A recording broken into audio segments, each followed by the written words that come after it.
Hey, what's going on, guys? Patriot Prime here once again with another Generation 1 Transformers review. And in this video, we are going over the Pretender tough guy, Landmine. Now, Landmine came out in 1988, 1 year after the Transformers television show ended. Therefore, Landmine was never in the cartoon. But he did appear animated in his television commercial along with all the other Pretenders. Now, Marvel Comics... Landmine had it very weird in Marvel Comics. He first appeared in issue number 40, where he and the other Pretenders were created thanks to Optimus Prime spying on Scorponok and getting the Decepticons' Pretender technology. Landmine then appeared in issue number 52, where he and Cloudburst were tasked by Optimus Prime to find pieces and parts, or microchips, to help rebuild all the Autobots killed in issue 50.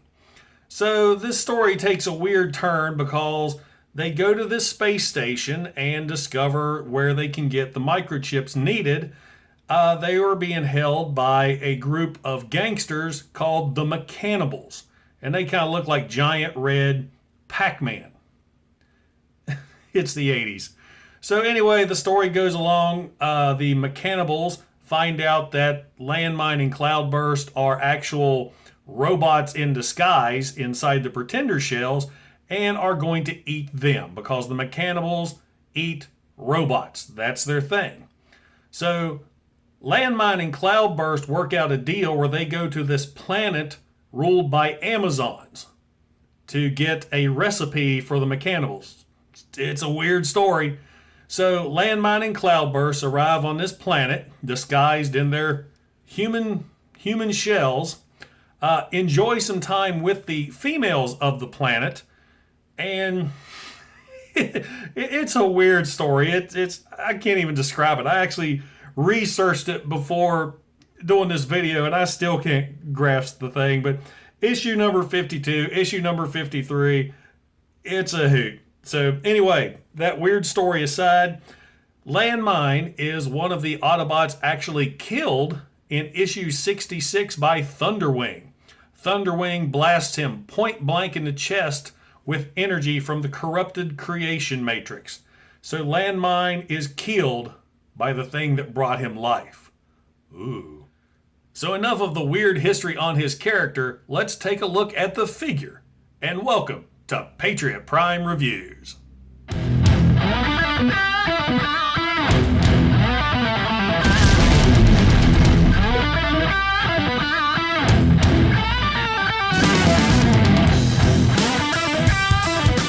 Landmine's Pretender shell is that of a human in a very, very bright spacesuit or environmental suit.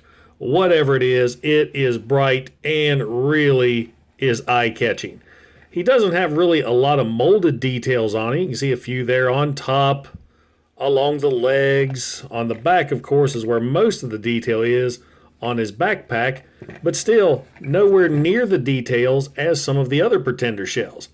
He does have some great-looking stickers thanks to Toy Hacks.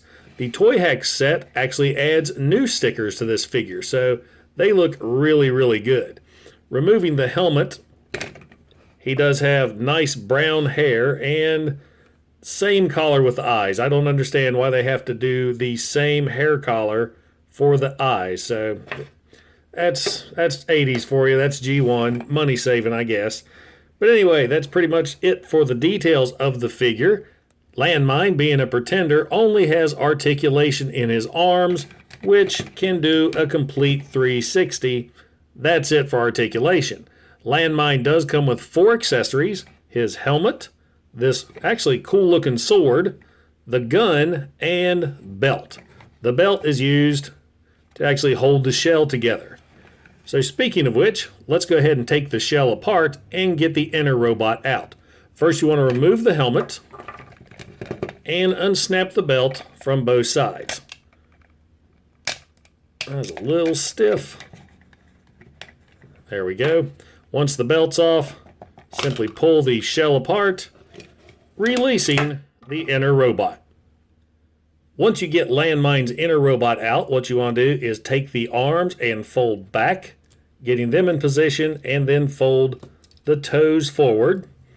And there you have Landmine in robot mode. Now you take the shell's large weapon, and on either side you see these little pegs that will actually peg into the inside of the robot fist. So he kind of holds the gun to the side. Now my buddy Bert the Stormtrooper did a review on this guy, and he actually posed him by moving the arms in just a little, so it kind of looks like he's holding a minigun, or he can go to work with the state road, working a jackhammer. So there's that option. Landmine's inner robot mode is a very sickly and anorexic looking robot. It kind of reminds me of that old saying, inside every fat person is a skinny person trying to get out. Well, there you go. But robot mode isn't that bad. He's got a lot of nice details on him. I love all the sculpted details along the arms, the legs, the chest. Face sculpt is not bad either. The Toy Hacks visor really makes it pop. And the wheels there on the shoulders, I dig it. I like the collars too. So the collars and the aesthetic of the robot aren't bad at all. But man, this guy needs a cheeseburger. Articulation for the inner robot mode is that both arms can do a complete 360. Legs can go back and forth. He's got a backwards knee bend, so he can break a leg if he needs to. And the head can do a 360. Most of the articulation is due to transformation. So let's go ahead and get Landmine in his vehicle mode. First thing we're going to do is remove the gun, place that to the side, turn the head completely around in a 180. Then you're going to fold the toes down, flip the arms up, and now you're going to take the legs and bring up over the body, bending there at the top. So you've got that going on. Then you're going to take the large gun and plug it in the back of his head. And there is Landmine's vehicle mode. That is a what in the hell? I mean, you're using your imagination for this. It's some kind of Cybertronian tank, jet car. I don't know. I don't know what this is. It's alien. I mean, it kind of rolls. But yeah, this vehicle mode, this sucks. I mean, the only thing it's got going for it is the giant cannon on top. Wheels, very free rolling. There's more nice sticker details. I like the yellow painted canopy. But there's really not much else I can say about that vehicle mode. So there you go, guys. 1988 Landmine in alt mode. Now for some size comparison. Here is 1988's Landmine with Generation 1 Optimus Prime, War for Cybertron Siege Hound, and the Power of the Primes version of Landmine. Man, they could have done so much more with those little tiny figures. Landmine is definitely one of the weaker Generation 1 Pretenders. Granted, I'm not a big fan of any of the Autobot Pretenders. I just don't like the humans inside the giant fat spacesuits. I think the Decepticons as monsters work so much better. That being said, Landmine does have a presence on your display shelf thanks to his bright collars.